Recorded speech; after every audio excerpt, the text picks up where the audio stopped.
this month because I did extremely well last month. I really did. Way better than I anticipated. Like it wasn't a record-breaking month for money made in a month, but it was definitely a good one, you know. And I'll let him go. Don't roll over on me, please. I'll let these guys go. I won't cut them off. Everybody's turning. It's like I wait till I see somebody actually start to turn before, because sometimes people just forget their signal light on. It's like they go straight through. This Quebec here, like rules are different for the road here. Yeah, yeah. You can get in and then passed on the right. Like people will pass you here just because they're too impatient. It's ridiculous.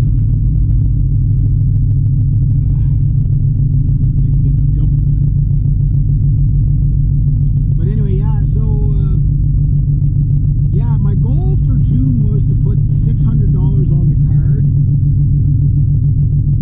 and or $500 on the card, but aiming for 6, and I'd be ecstatic if I was able to put 700 on the card. But it looks like I'd be able to put 950 on the card, maybe even 970 on the card.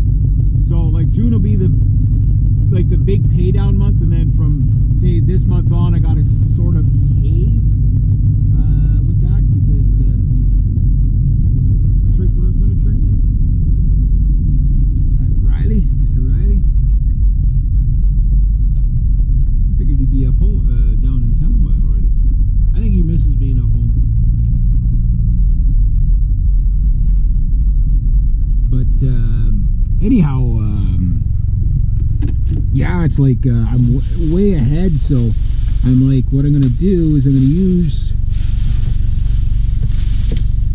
I gotta get gas. That's right. Well, it means I gotta get in my trunk, really. Yeah, but anyway, yeah. So it's like for this month, my goal is $700. If I do that, that'll bring me down quite a bit. I'll be well under $1,000. And if I could do more than 700, that'd be great. But then August, I have to like knock it back to like 400 or something like that. My goal is to pay off my credit card, get it down to 0 by October. So even if they're, you know, I charge other things on it. But I'm going to definitely try to get the isolation headphones this month. I might try a little, you know, kind of, we'll call it a cheap trick, like the band. A cheap trick in the sense I might,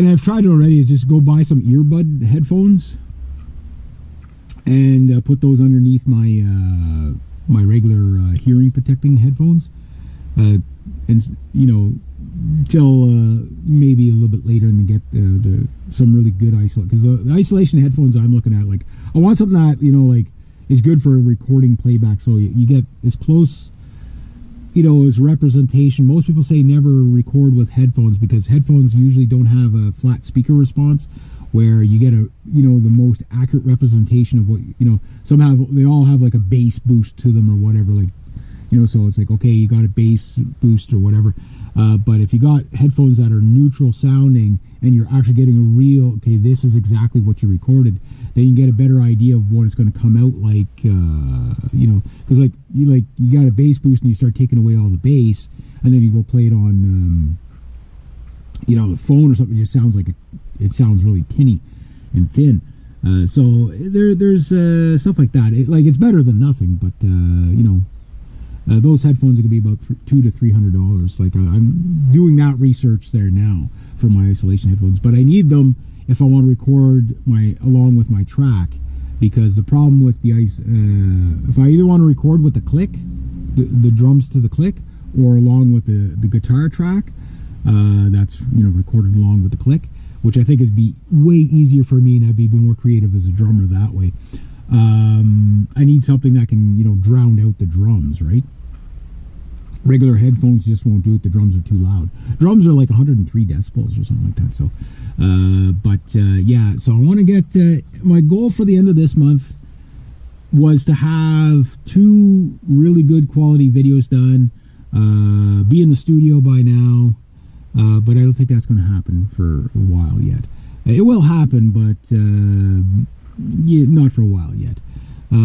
So my goal is to just keep recording with what I have, but in order to get really good recordings, I need the isolation headphones. Otherwise, I just will not be able to put good drum tracks to my awesome sounding guitar stuff, right? And I've been spending a lot of time, like I rotate my guitars where I kind of like, okay, I play every guitar, like every week every guitar gets played, right? But I'll take one guitar and really focus in on it and write something on it. And right now I'm on the 7-string again.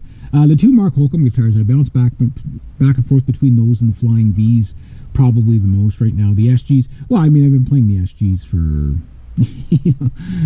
almost 20 years. So it's like, yeah, it's like those guitars have not been neglected whatsoever. But I am looking at other guitars, not a rush, because like the things I need to get for the music. I mean, there's things I got to get the brakes on this. I gotta, start planning my chainsaw. I don't know if my chainsaw I'll be able to get it at the end of the month. I really want to get my credit card debt way down before I even, make that purchase. Just because even with the monthly payments, like if I'm getting charged say $100 a month extra, now including my drums, that'd be like $340 or whatever a month being charged, which is not an outrageous amount, but this time of year, like June and July and August are my big earning months, and after that things can drop off drastically fast. And I want to make sure that no matter what, that my debt's low enough that if I have to do payments through the winter, which I will, that I can, maintain, like, if it's $100 or something like that. So my goal is to have at least $1,000 to $1,200 just sitting there for payments for the winter. So like this month I start saving up for that. Right, so I'll see if I can get set. Let's say I can put $1,000 on my credit card this month. Well, I'll take $3 and I'll put it aside for the winter. That way I'm not worried about credit card payments. Because I mean, it's the only way I can get stuff. Right, it's not the only way, but it's the quickest way I can get stuff. Not the most convenient, but the quickest. So. Yes, paying all that interest is bad, but when you think about it, like this month I'll be knocking out about 3 payments worth of, credit card payments, right? So that takes down the interest down to like maybe $10 a month or something like that. Who cares? Like $120 a year. I'll pay that extra $120 a year. You know what I mean? Extra $1,200 a year. Okay, that's different. So. Having things charged to the card by month, even paying the extra in-store interest on top of the credit card interest, is still cheaper than just maxing out the car.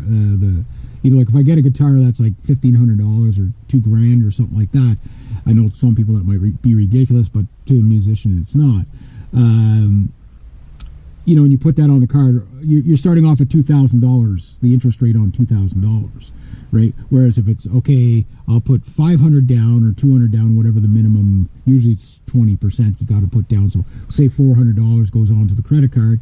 Okay, and then a monthly payment of like $100 and something for the year, $100 to $200 a year until it's paid off. Well, that's still cheaper because as soon as the payment comes in, you can cover the full charge. So the interest doesn't compound on you, and. Because of that, yeah, you pay a little more interest because you've got the interest of the in-store interest, which is usually like 18-19%, but you're still saving in the sense of you're not, you're not paying for, like all like the full